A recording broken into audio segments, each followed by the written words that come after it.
Good morning, everyone. This morning I'm going to continue talking about the Heart Sutra. Been talking about it for the last 3 times, but so the part I'm going to talk about today goes like this. Sensation, conception, discrimination, awareness are likewise like this. O Shariputra, all dharmas are forms of emptiness, not born, not destroyed, not stained, not pure, without loss, without gain. So in emptiness, there's no form, no sensation, conception, discrimination, awareness. No eye, ear, nose, tongue, body, mind. No color, sound, smell, taste, touch, phenomena. No realm of sight, no realm of consciousness. No ignorance and no end to ignorance, no old age and death, and no end to old age and death.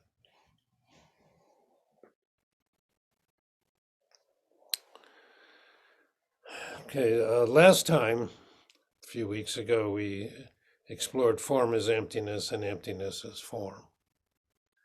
So the Heart Sutra says that not only is the first skandha or condition empty, but all 5 skandhas are empty. And that's the first part, about sensation, conception, discrimination, and awareness.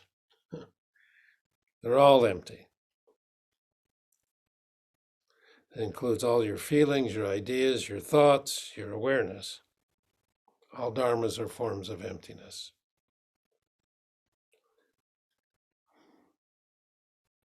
So it's not just things that we associate with a fixed substance, but all phenomena. That includes anger, love, ghosts, humans, animals, demons, Garuda birds, laughter, angels, unicorns. All of these are expressions of emptiness. Emptiness is all phenomena without the labels associated with them. So laughter is laughter, but it's independent of all meanings of the word laughter. Pain is pain. But what is it if we remove all of our notions of pain? If we take away all of the labels about things, that's emptiness.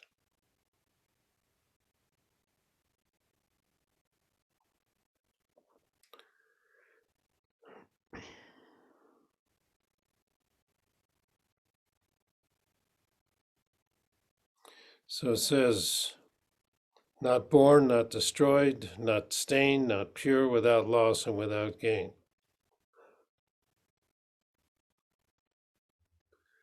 So all phenomena are empty and they're impermanent. Everything is in a state of change. Only something that has a fixed nature in our mind can be born and can be destroyed. See, that's one delusion, is to think that things are permanent. So when we get rid of the notion that things are permanent, then we have the opportunity to get stuck in the delusion that everything is impermanent. So it's not born, it's not destroyed, it means timeless. Yet at the same time, everything is completely new. Everything is changing. Yet there's no concept of change, past, present, or future. Everything exists right now.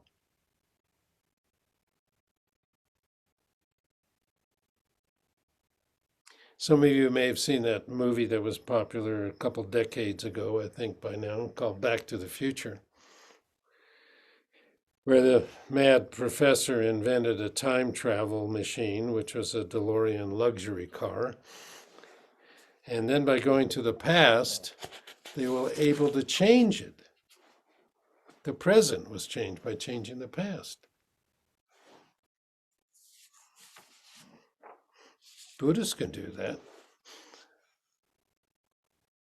By changing right now, we can change the past and the future, because it's not born, not destroyed.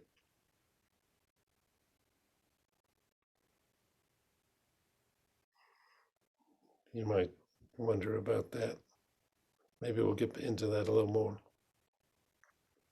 But the fifth skandha is consciousness, and there are 8 types of consciousness. There's one for each of the 6 senses, and that includes the mind, or the one for the notion of ego, and another we call the alaya consciousness, or storehouse consciousness. And the Koryo Roshi said that alaya consciousness contains everything, past, present, and future. It contains everything because it is now. Since past, present, and future are nothing but notions, it is all right here, right now. Also, since everything is change, there's nothing fixed about the past. The past changes immediately according to the present moment. For example, Shakyamuni Buddha did not live 2,500 years ago. He lives right now. If you change and transform, Shakyamuni changes and transforms. The same with Donald Trump, Joe Biden, Vladimir Putin.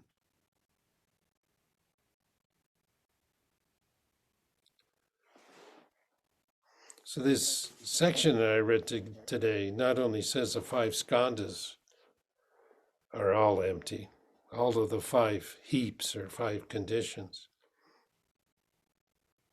that compose a person, but also the 6 domains, the 6 sense domains are empty, and all the objects of the 6 sense domains. And then the last part, is where it says no ignorance and no end to ignorance, and no old age and death and no end to old age and death. That's the 12-fold chain of causation. It starts with ignorance, and it ends with old age and death. So the first part of the Heart Sutra, which we're in right now, is talking about the nature of reality.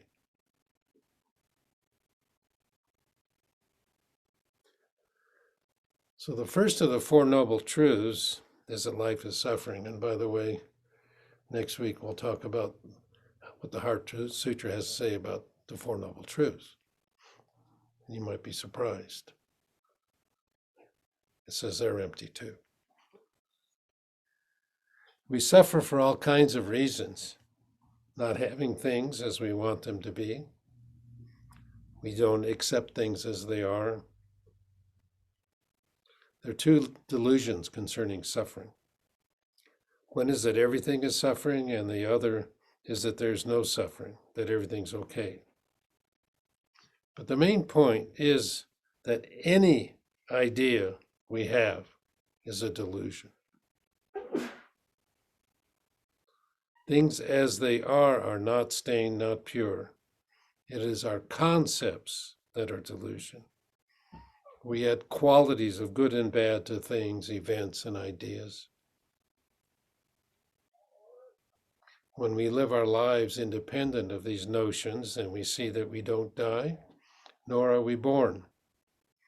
Birth and death are not inherent qualities of phenomena as they are. Thus, there's no loss and no gain.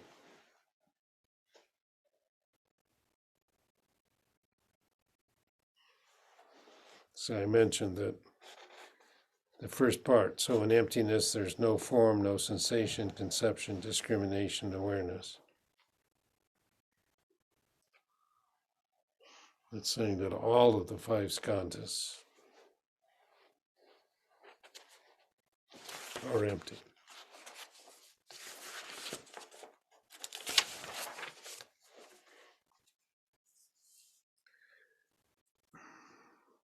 So when the sutra says that emptiness is form, or emptiness is not form, it does not mean that there's no form. It means that when you take away all notions of form, that is form as it is. So the five sense domains, if it says no eye, ear, nose, tongue, body, mind, no color, sound, smell, taste, touch, phenomena, no realm of sight, no realm of consciousness. All of the senses, the objects of the senses, and the realms associated with them are negated. Usually we think of my eyes, my ears, my nose, my tongue, my body, my mind. We think of them as possessions. They happen to be here now, but they will be moving on like a traveling salesman. This all supports the Buddha's teaching of no fixed self. If there's no self, how can we possess these senses? So then the question might naturally arise, how does a person with no eyes see? The Heart Sutra doesn't mean that we don't see color in the realm of sight. It means that when we see, we just see.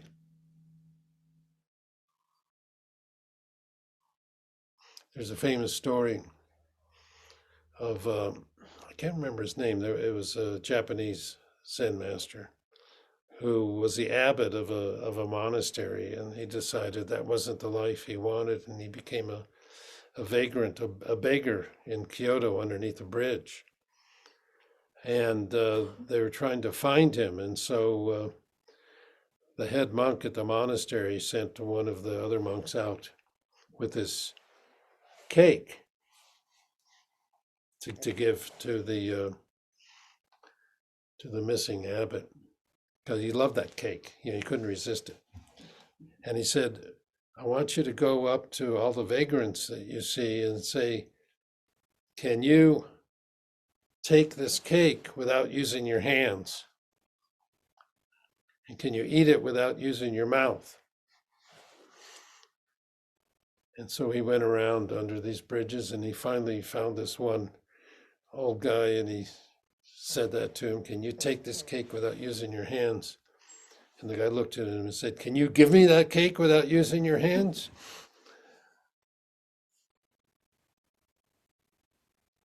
So we've talked about this before. Some of you are musicians, play the guitar or play the flute. Can you play the guitar without using your hands?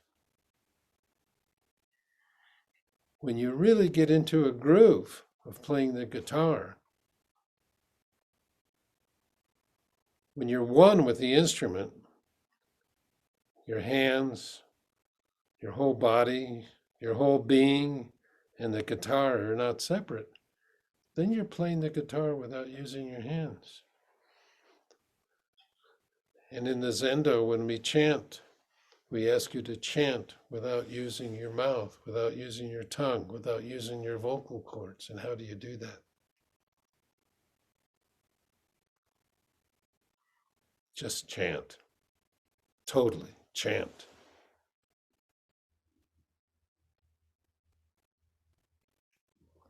So how do you take this cake without using your hands and your mouth? If you drop away all notions of take and hands and mouth, what's left? When you're hungry, you eat. That was the famous saying of the Buddha. He said he had somebody asking him if he had these marvelous supernatural powers, and he said, oh, yes, yes, yes. And he said, what are those? And he says, when I'm hungry, I eat, and when I'm tired, I sleep. So we all have these wonderful supernatural powers.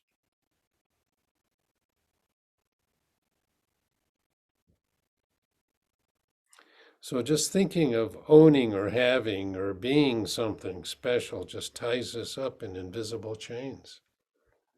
Just let it go. It's all formless energy. And even that's an ocean.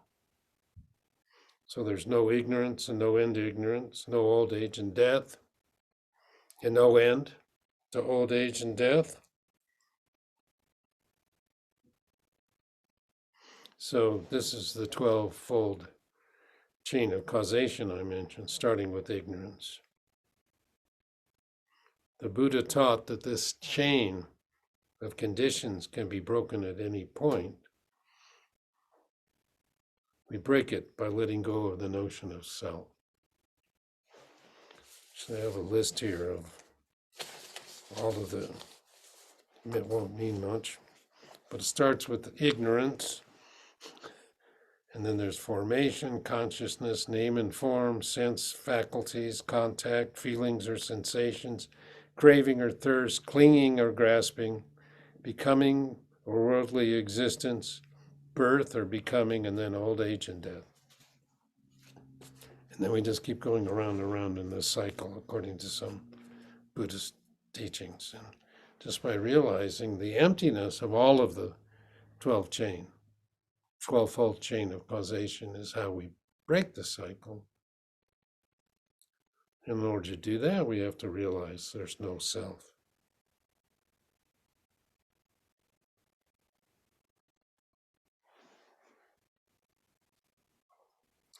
See, but then the Heart Sutra goes even further. It says not only is there no ignorance, but there's no end to ignorance.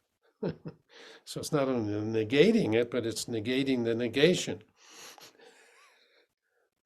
And even the notion of breaking the change of conditions is being negated.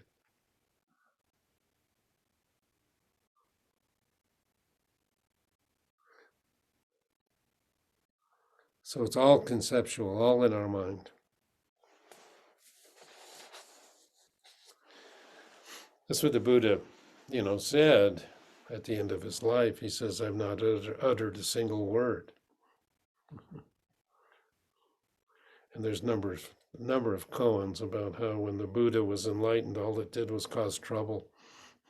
Because then we got stuck to this idea of enlightenment.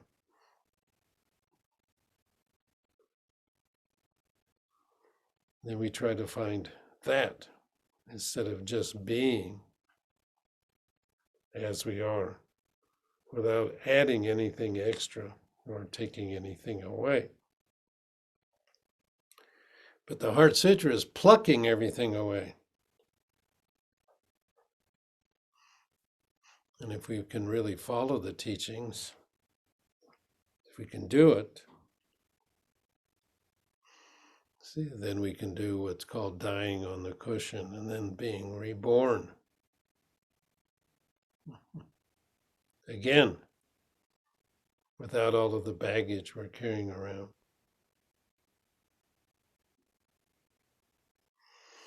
So even form is emptiness, emptiness is form. What is beyond form and emptiness? We say the one body, but even don't stick to this one, as it says in affirming faith and heart mind. If we let go of everything, then what? Not let go of everything, but let go of all of our notions of how things are or how things should be, then what? Then we're free to greet our life as it is. It's wonderful, marvelous.